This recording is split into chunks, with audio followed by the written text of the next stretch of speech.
Hello everyone, welcome to OpenLine. Interesting show tonight. We're talking about the Metro Police Department from the perspective of the police union, the Fraternal Order of Police. There's certainly been a lot in the news lately. The passing of the Community Oversight Board, voters approved that by a wide margin. A report from the Policing Project.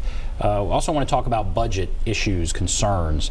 Happy to have with us the president of the Fraternal Order of Police for the Metro Police Department, James Smallwood. Thank you for being here. Absolutely. All right, let's talk first Community Oversight Board. It passed by a large margin. The Fraternal Order of Police was opposed to it. What's your thought about that now as we sit here today? Well, you know, it passed by a large margin, as you said, but I think there's still a lot of significant issues in the draft of this amendment.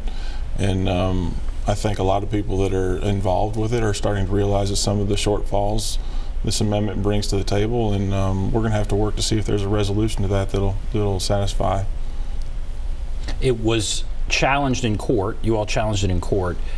Are you pursuing that still? Will you continue to challenge this in court on a couple of different fronts? But I guess will the court battles continue?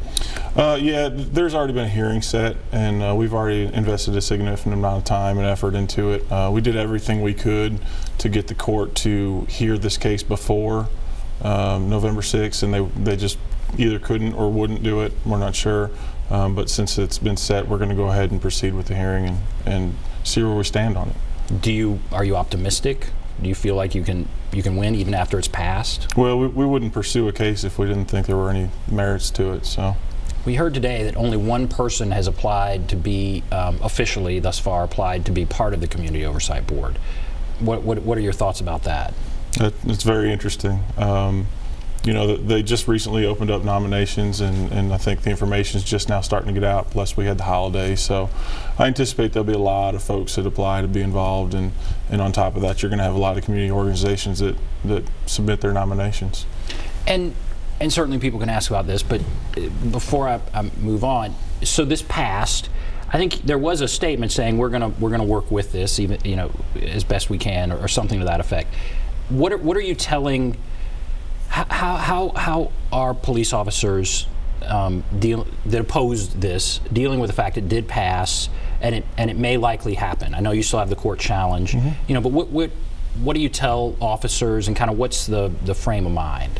Well, I think one of them on the night of put it the best is we took this job to catch the bad guys and help people and make a difference in our community, and we're going to continue to do that. While we think this is not a good thing for the community of Nashville, we're going to work through it and try to find ways that we can all work together. All right. What about this, and we can talk more about that as the night goes on, certainly. This report from the Policing Project. Sure. So that came out. One of the things that stands out most is it's saying more traffic stops has not worked. It hasn't reduced crime. What was your overall thought about the report and that specific finding? Well, the Fraternal Order of Police has long said that we focus a little bit too much on traffic stops in the police department, and we brought those concerns to the police and the city administration over the years. This report just kind of sustains or affirms that position. As I was telling you before you came on, we had Chief Surpass on this show over and over. I feel like that's where this focus on traffic stops really started. And he believed that when you were in high crime areas making traffic stops, showing a presence, that it would reduce crime. This report is saying otherwise, but you're right. There are officers who were concerned about that. Is that, when you said you voiced your concerns, how often and how did you voice your concerns? What do you mean? Well, first of all, the report, I want to be careful to say that it's 100% accurate. There's some argument from the police administration that there are some years before the report that show a decrease in crime. that are not included, and that may skew the data one way or the other. However, the FOP and a lot of the Metro officers have said for years and have told the chief's office or the mayor's office or Metro council members that, hey, we are focusing way too much on traffic stops to reduce crime, and we don't think that the strategy is working, and we have delivered that message on several occasions to the administrators of the city. The report says we need to focus more on community policing. And I think we all need to define, I guess, what community policing is. But generally speaking, when you hear that recommendation in the report, what are your thoughts? Well, it leaves a wide open, unanswered question. What does community policing mean? I think the police department does a excellent job at reaching out and communicating with their community. I think they do something around 2,200 community meetings a year. So I think it's going to take a little bit more guidance, a little bit more looking into exactly what they're looking for as community policing in Nashville. The report also focuses on the racial disparity when it comes to traffic stops, that blacks are much more likely to be stopped than whites. Mm-hmm. And it says that in the black community, people have been saying that for a long time, and that in the white community, many people are unaware and unconcerned about this issue. So discuss that. I mean, what do you think about what the report is saying there? Well, I think it's important that while that is discussed in the report, something that wasn't really presented as strong as we would like to have seen it, when the policing project presented their report to the police department, they said this is a significant topic in your report, and the fact that while there is disparity, there's also data to prove that you are only going into the area where high crime is. And not necessarily that you're policing in a racially biased manner, but that you're policing in the high crime area. So essentially they said you are doing what you've said you've been doing for years, and your strategy unfortunately isn't working. So I don't want it to become a racially disparate policing issue, because that's not what it is, and that's what we've said for years. And in fact, what I believe Chief Anderson said in not exact words was something to the effect of, we go to the areas data driven that show where there is high crime. Often those areas are high minority areas, and that is the reason for the higher number of stops in those areas. Have you already seen, but Chief Anderson said we're going to adjust, you know, we're going to take this report, we're going to learn lessons from it, all of that.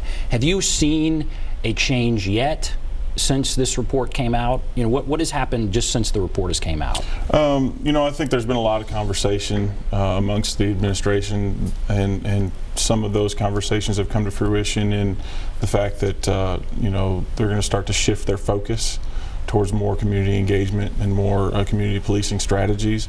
But it's still very early for us to know exactly what that's going to look like. Certainly they heard the message, and they're trying to make the adjustments they can to do what's necessary, but I don't think anybody knows what the total package solution is yet. And the other thing I want to discuss is we kind of set the table, then, you know, you all can call in, we'll start taking your calls. Budget concerns. Sure. I've done a report with you where you talked about some of the budget concerns. Tight budget year last year. The Metro Police Department was asked to come up with $1.9 million in targeted savings. What are you seeing right now with the budget? It's still very early to know what next year's budget is going to look like. Certainly we were disappointed last year when we were told that, you know, the promises we made to you are not going to be fulfilled, and we can't afford to give you the raises that you deserve. And if we're going to continue to have the best police department in the nation, and we're going to continue to recruit and retain the best and brightest candidates for this police department, that's got to be at the forefront of everything we do. We've got to make sure that we're paying our employees appropriately, we're treating them appropriately, and we're giving them the right salary and benefits that are comparable to other cities in the country. You're right, last year there was the promise of a 3% raise. Correct. Then they came back, they being council, mayor, and said we just don't have the money. Mm-hmm. Have you heard about next year? Is there any sort of promise? Has there been any discussion when they have met with you all about, we are really going to work hard to get you 3% next year, or 2%, or anything? I mean, have you heard anything about a raise next year? I know that everybody is working hard to try and find a solution to it. There's not been any promises made other than the original promise. We expect those to be kept, but unfortunately we're learning the hard way that sometimes that doesn't happen. So I assume that the mayor's office and Metro Council are looking for ways to make good on what has already been promised, and we'll just kind of have to wait and see. And beyond the salary, you asked for you expected the 3% raise, you didn't get it. Beyond that, what are some other budget issues, if any, that you're seeing in the department? Well, you know, we're seeing a big issue, and the policing project reported on this, that we're very understaffed. They said, you know, you need to get into the community, you need to engage in community policing strategies, but in order to do that effectively, you need more people. And more people equals more money. And when we're cutting $1.9 million out of our budget, you can only achieve that in one way, and that's staffing. So first and foremost, we need more money for more people so that we can adequately perform our duties. And then the equipment, our equipment and our infrastructure in the police department, they're just subpar and not enough. We don't have enough cars for our officers. And when officers have issues with their vehicles and they're taken out of service, they're not necessarily replaced.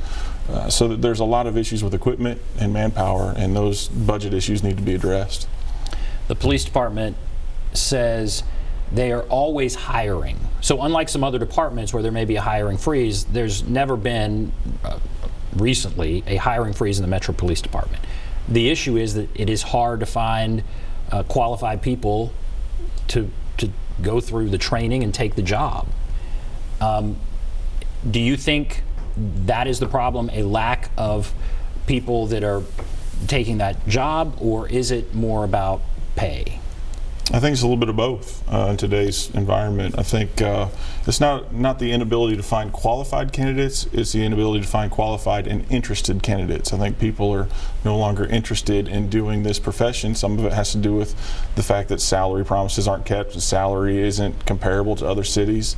And then, you know, you've got the other pressures like societal and administrative pressures. And lastly, before we go to break, then we'll start taking calls. What are you being told about body cams? Kind of where are you with body cams? Well, we've always said we're ready for body cams. Our only concern is the economic impact it's going to have on the city and our employees. But it's time, it's long since time, and we need to get those cameras out on the streets. Last I heard, there's an RFP out, but it's a ways down the road before that process is finished. The FOP is first in line saying we want every single one of our officers to be equipped with a body camera immediately. And why do you feel that way? Because it's going to show our officers doing the right thing more often than not. And of course, when there's an officer that needs to be held accountable, that's a tool for that. All right. Well, that kind of sets the table. Whole bunch of topics right there.